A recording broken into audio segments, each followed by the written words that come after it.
Bueno, hola, ¿cómo está? Bien, qué bien.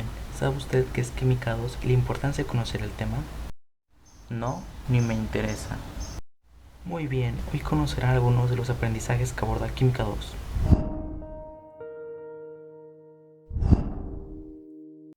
La palabra petróleo proviene del latín petroleum, que significa aceite en la piedra. Es una sustancia compuesta por una mezcla de hidrocarburos de color oscuro, olor fuerte, más ligera que el agua y es un recurso no renovable. El petróleo se formó hace millones de años con los restos de plantas animales muy antiguos sepultados en la tierra. El calor y la presión del interior de la tierra convirtieron estos restos en petróleo. El petróleo natural se encuentra en los yacimientos subterráneos de los estratos superiores de la corteza terrestre.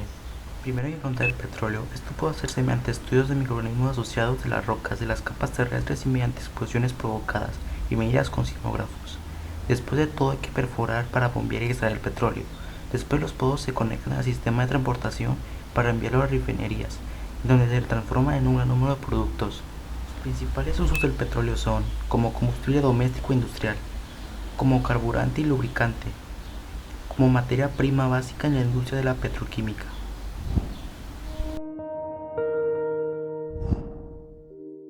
La palabra plástico deriva del griego plásticos, que significa moldeable. El plástico es un material de origen orgánico de elevado peso molecular y se caracteriza por su propiedad maleable que le permite adoptar diversas formas. Está compuesto por una larga cadena de moléculas de gran tamaño denominadas polímeros, que experimentan un proceso químico de polimerización y se obtienen derivados químicos del petróleo y del gas natural. El uso de los polímeros se remonta a las culturas antiguas mesoamericanas, sin embargo fue hasta 1860 cuando se fabricó el primer plástico, cuando John Hay desarrolló el celuloide. Luego en 1909, Leo Baekeland, químico belga, creó el primer plástico sintético, resistente al agua y a los diferentes disolventes y no conducía electricidad. Los polímeros inorgánicos no poseen átomos de carbono en su cadena principal, son derivados de metales y minerales, en procesos naturales o en laboratorios. Algunos ejemplos de estos son el vidrio y la silicona. Los polímeros orgánicos sí poseen átomos de carbono en su estructura y pueden ser naturales o sintéticos. Algunos de estos ejemplos son la seda y el algodón. Sus usos más comunes son en la construcción, por ejemplo, en tuberías, impermeabilizantes, espumas aislantes de polietileno, etc.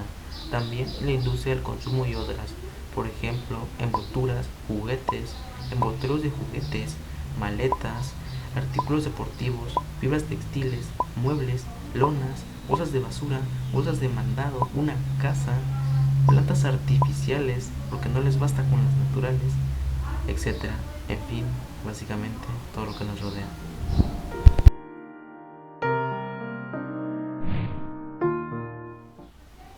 La lluvia ácida es un tipo de precipitación que se caracteriza por contener sustancias contaminantes, como por ejemplo ácidos sulfúricos y ácido de nitrógeno.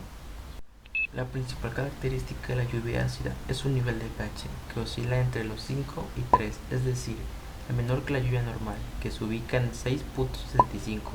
Esto se debe a la presencia de ácidos que se forman a partir del dióxido de azufre y dióxido de nitrógeno.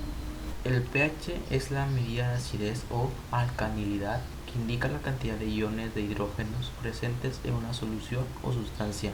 Las siglas pH significan potencial de hidrógeno.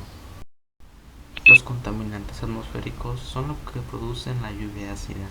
La principal causa de la emisión de sustancias tóxicas a la atmósfera está asociada con el factor humano y su actividad industrial. Las diversas actividades humanas liberan dióxido de azufre y dióxido de nitrógeno a la atmósfera, entre otros contaminantes.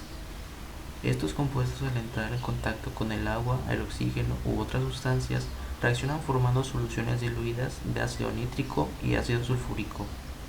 Después se desplazan a grandes distancias con ayuda del viento, antes de precipitarse en forma de lluvia, rocío, llovizna, granizo, nieve o neblina. La lluvia ácida tiene efectos nocivos para el medio ambiente. Cuando esta cae a tierra en forma de precipitaciones, afecta a todas las superficies con las que entra en contacto y fluye a través del terreno ingresando a los acuíferos. Por su carácter corrosivo, deteriora las superficies de las construcciones y edificaciones, afecta a los suelos y los cultivos, las selvas y los bosques.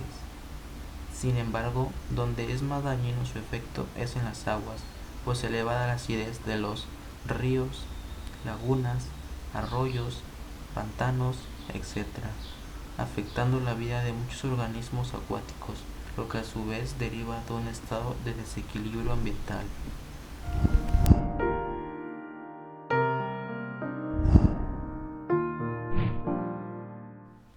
El cambio climático se define como la variación de estados del sistema climático terrestre, formado por la atmósfera, la hidrosfera, la criosfera, la litosfera y la biosfera, que perduran durante periodos de tiempo sumamente largos, hasta alcanzar nuevamente el equilibrio ambiental.